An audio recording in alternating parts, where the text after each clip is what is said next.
Majesté le roi du Maroc.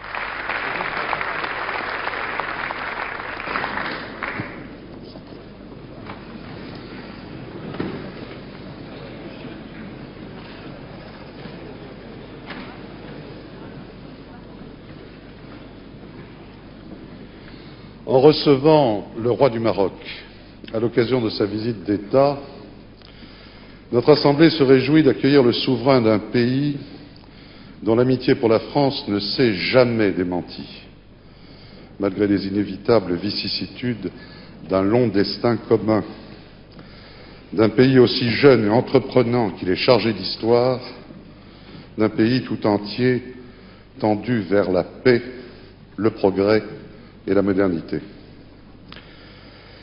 Mais comment, sire, ne pas évoquer en ces instants la haute figure de votre père, restaurateur de l'indépendance du Maroc?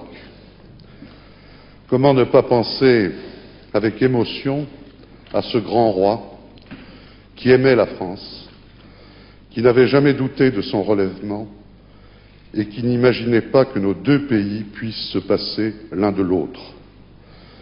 Comment ne pas nous souvenir de ce sultan qui, dès le 3 septembre 1939, avait invité les Marocains à combattre à nos côtés, qui, tout au long de la Deuxième Guerre mondiale, se refusa à tout contact avec les autorités ennemies, de ce compagnon de la libération, dont il fut si naturel et légitime qu'il assista le 18 juin 1945, aux côtés du général de Gaulle, honneur insigne, au défilé célébrant la victoire.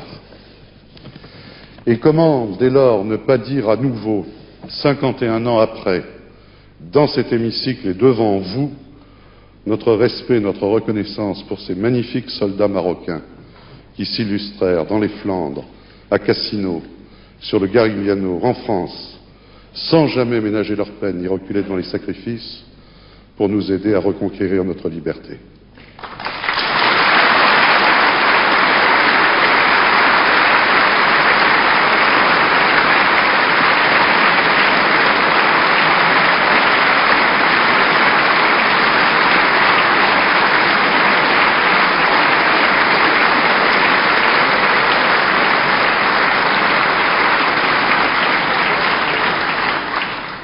Vous êtes, il est vrai, sire, à la tête d'un grand peuple fier et courageux, d'un peuple ouvert aussi, chaleureux, héritier d'une grande culture à la fois arabe, africain et pleinement méditerranéen.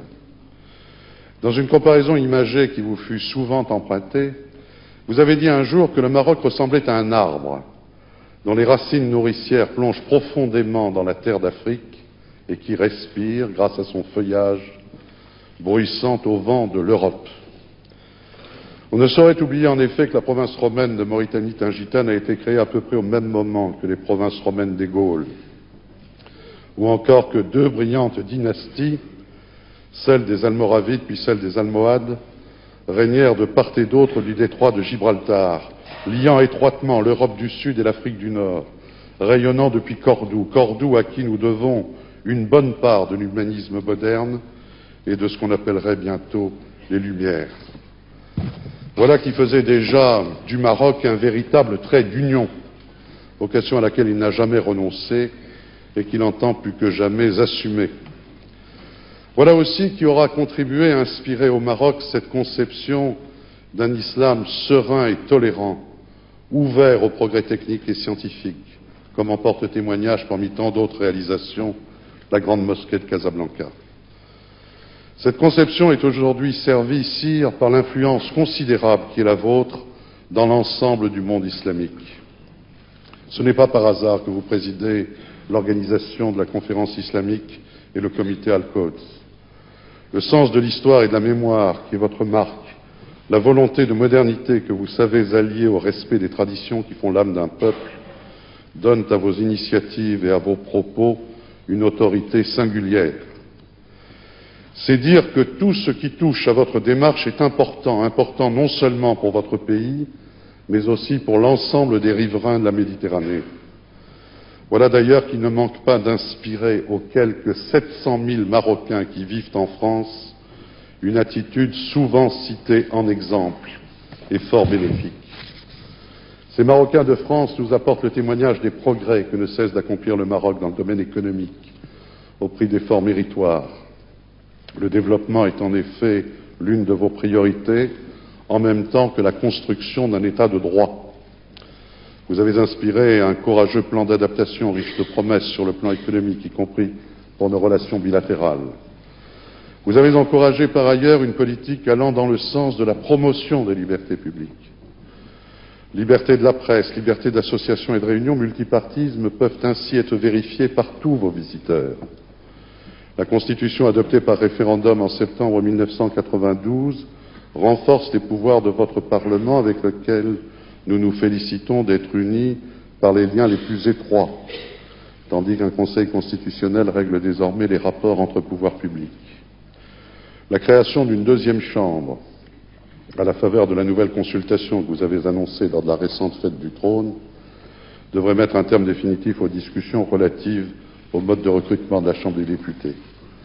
La France, vous le savez, conformément aux attentes de sa propre opinion publique, continuera d'applaudir à de telles initiatives. Il n'est guère étonnant qu'adhérant à de mêmes prémices, nos deux pays parviennent à s'entendre sur les dossiers les plus délicats. Et c'est bien pourquoi le président de la République n'a pas hésité, lors de sa visite officielle au Maroc en juillet 1995, à parler d'une relation placée sous le signe de l'exception. Nous apprécions à sa juste valeur l'action menée par le Maroc en faveur de la stabilité de la région et le rôle de médiateur qu'il joue depuis plusieurs décennies. Actions et rôles qui ont trouvé leur consécration dans les retentissants succès de la diplomatie marocaine de ces dernières années. Conférence des accords du GATT à Marrakech, sommet économique de Casablanca, sommet de l'organisation de la conférence islamique. Nos deux pays sont également conscients de la nécessité de promouvoir un rapprochement de l'ensemble des peuples qui bordent notre mer commune. Le Maroc, qui a participé activement à la conférence de Barcelone, entend occuper une place à sa mesure dans ce nouvel espace qui devrait aboutir à l'horizon de l'an 2010 à la création d'une zone de libre-échange euro-méditerranéenne. L'accord d'association conclu le 10 novembre dernier avec le soutien empressé de la France est particulièrement prometteur à cet égard. Oui, le Maroc et la France ont bien vocation à œuvrer ensemble à l'avènement de cette zone de paix, de stabilité, de prospérité et de coopération. L'action résolue du Maroc en faveur du processus de paix au Proche-Orient, votre implication personnelle si courageuse, sont d'ailleurs une contribution majeure à ce grand et noble objectif.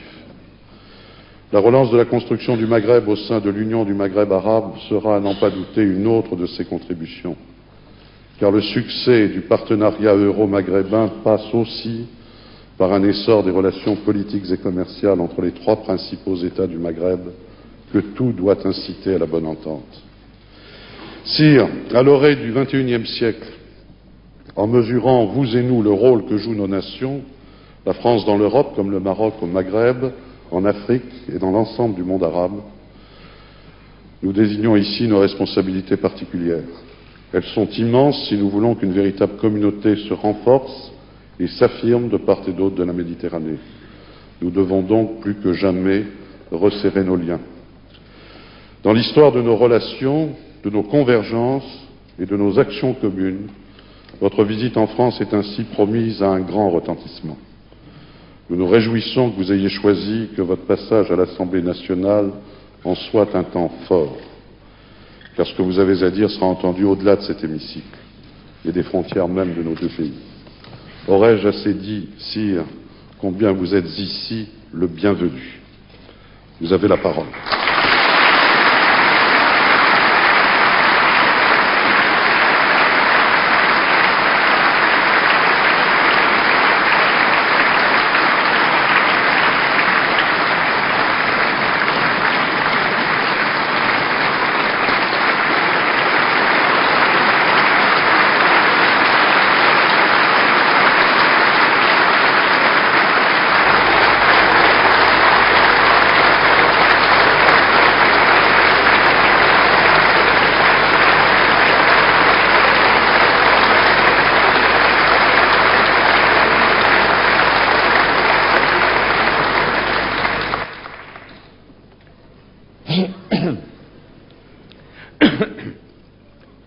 Alhamdulillah, wassalatu wassalamu ala moulana rasulillahi wa alihi wa sahbihi.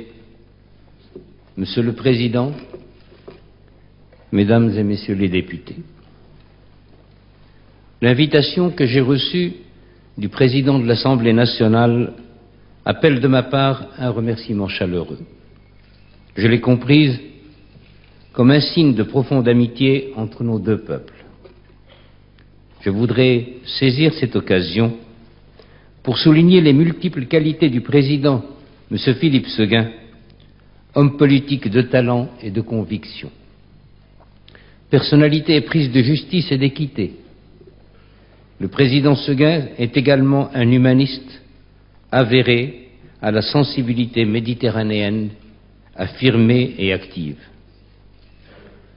Nous y sommes très attentifs, Monsieur le Président.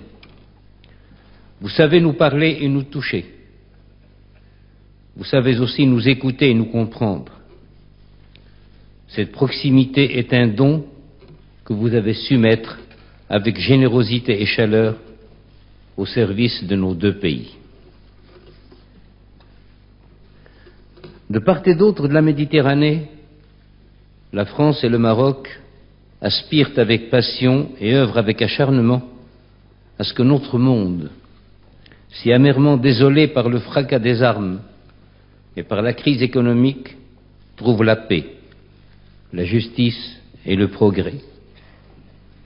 Et je me sens en ce lieu en communion avec les représentants de la nation française, et je crois qu'avec l'aide de Dieu, ensemble, nous réussirons.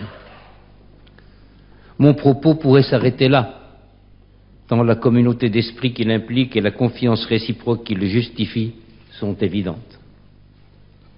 Et si je le prolonge pendant quelques instants, c'est parce que l'enceinte où je suis accueilli m'incite de façon quasi irrésistible à une réflexion. Récemment, votre auguste Assemblée a voté une révision constitutionnelle réformant le système des sessions et élargissant le champ du référendum. Du côté marocain, voici quelques années, en 92, la Constitution a été enrichie par la réaffirmation de l'attachement aux droits de l'homme tels qu'ils sont universellement reconnus, par la création d'un Conseil constitutionnel et par le renforcement des moyens de contrôle parlementaire sur le gouvernement.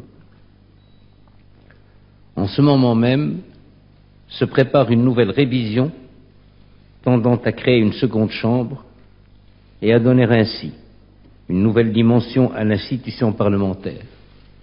Elle accentuera encore notre décentralisation, notamment au plan régional.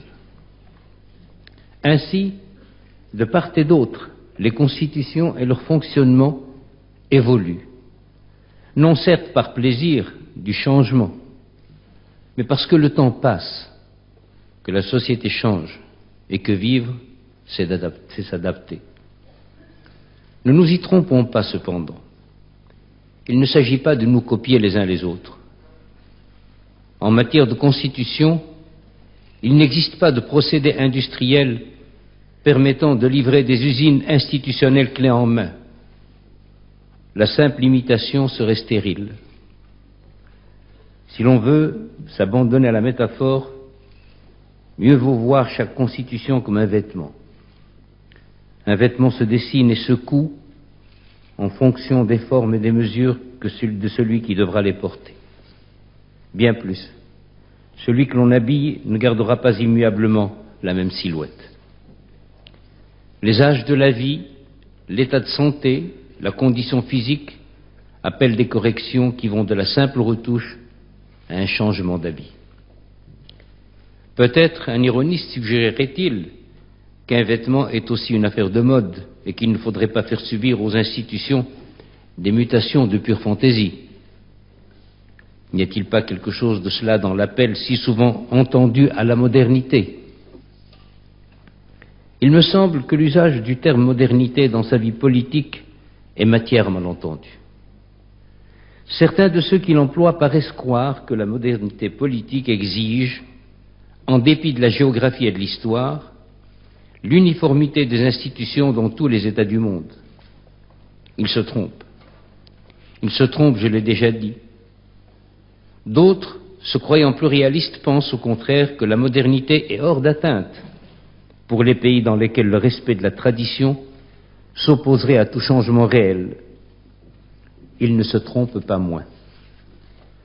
Cette antithèse mécanique entre le passé et l'avenir, Jean Jaurès l'avait dénoncée à l'avant en s'écriant, et je cite de mémoire, que le fleuve est fidèle à sa source quand il descend vers la mer. Moins éloquemment, hélas, je dirais qu'une communauté de valeurs, le principe démocratique, les droits de l'homme, le pluralisme, peut ressembler, sans se trahir et sans les trahir, des traditions différentes. Peut rassembler, sans se trahir et sans les trahir, des traditions différentes. C'est bien parce que les institutions politiques sont, comme les hommes, vivantes, qu'il faut ne pas les enfermer dans des textes immuables et rigides. Certes, le constitutionnalisme naissant, à la fin du XVIIIe siècle, avait rêvé de faire d'une Constitution un livre révélé, défiant le temps et l'histoire. Cependant, maints exemples, dont le vôtre et le nôtre, nous ont appris que, sans que changent à tout moment les règles du jeu politique, il existe dans chaque nation une capacité d'adaptation qui est riche de bons usages. Les textes ne doivent donc pas être immuables. Ils ne doivent pas davantage être rigides. Il faut certes une règle de jeu, mais elle n'est pas une fin en soi, et le jeu lui-même n'en est pas une simple application.